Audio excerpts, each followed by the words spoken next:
Today, we're talking about a pretty massive shift happening in our digital world. You gotta forget everything you know about humans clicking and scrolling. We are right on the edge of a brand new economy, one that's driven entirely by autonomous AI agents making their own financial moves. And trust me, it's gonna change, well, pretty much everything. Just let that sink in for a second. Every single website, every app, every online service we use today, it's all built on one fundamental assumption, that a human is the one using it. So what happens when that's not true anymore? And look, this isn't some sci-fi fantasy. The entire foundation of the web as we know it, which, let's be honest, runs on our eyeballs and advertising, is being turned upside down. Why? Because the main user of the internet is about to become a machine, an AI, that's out there grabbing information for us. In fact, this isn't just theory, it's already happening.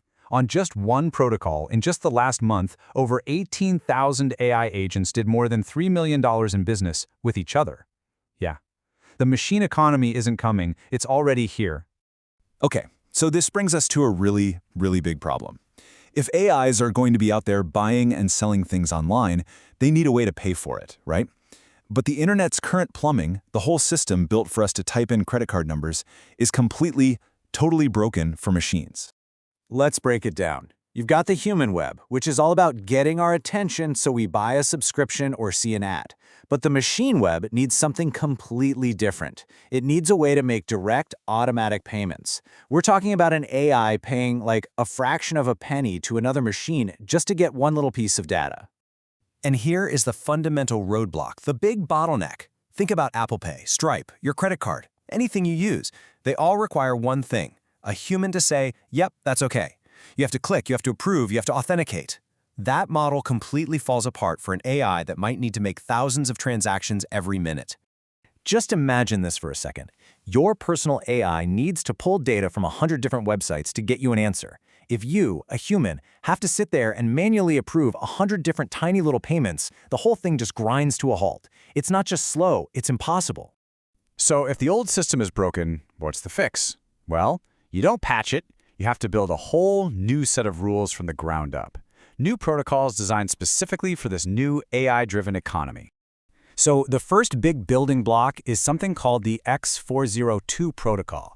Now, the best way to think about this is literally as a credit card for an AI. It's a standard that lets an AI agent prove it has the money and the permission to pay for something, all without a human ever getting involved. So how does it actually work? It's basically a simple, automated handshake. First, the AI says, hey, I'd like that piece of data. The server replies, okay, that'll be X amount. Here's the bill. The AI just pays it automatically, right on a blockchain, and then resends the request with proof it paid. The server checks the receipt, and boom, delivers the content. Smooth, fast, and no humans required. Okay, so payments are sorted, but that's only half the battle. How do you actually price anything in a market where thousands of AIs are transacting every second? Well, this is where a really cool concept called a bonding curve comes in. Think of it like a smart vending machine for digital stuff. It uses a formula to automatically change the price based on supply and demand. The logic here is super intuitive, right? When there's a lot of an asset available, high supply, the price is low. But as AIs start buying it up and the supply gets smaller, the price automatically and predictably climbs up. It creates a totally transparent and automated market, which is perfect for machines. So we've got a way for AIs to pay for things, and a way for those things to be priced. Awesome. But this opens up a whole new can of worms. If an AI can own a wallet and spend money, how on earth do we know who it is? How do we establish any kind of trust? And this, right here, is probably the biggest hurdle we face.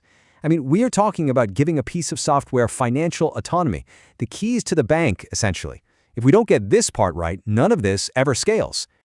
The solution seems to be a new kind of digital ID, and it has two parts. Let's use a driver's license analogy. First, you have DIDs, or decentralized identifiers. This answers who is it. It's like your unique license number. Then you have VCs, verifiable credentials. This answers what is it allowed to do. It's like the part of your license that proves you can drive a car, but not a freight truck.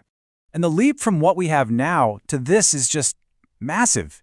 I mean, think about a PDF certificate. You could probably Photoshop that in 5 minutes.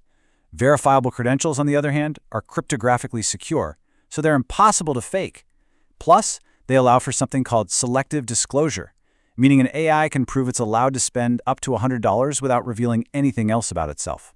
And again, this isn't just theory. There are projects building this right now. A company called Kite AI, for example, is building an agent passport. It's exactly what it sounds like, a verifiable on-chain identity for an AI that clearly defines who it is, what its job is, and, crucially, sets hard spending limits. So let's pull all these pieces together. We've got payments, we've got pricing, and we've got identity. All the building blocks are there. And that puts us at a major fork in the road. This whole new agentic economy could go in one of two very different directions. On one hand, we could end up with agentic walled gardens. Think of today's app stores, but for AI, where a couple of huge companies control the entire ecosystem. The other path? It's the web of agents, an open, decentralized network where any agent can connect with any other agent, kind of like the original vision for the internet. Now, getting to that open future is not going to be a walk in the park. There are some huge risks we have to solve. There's the big one.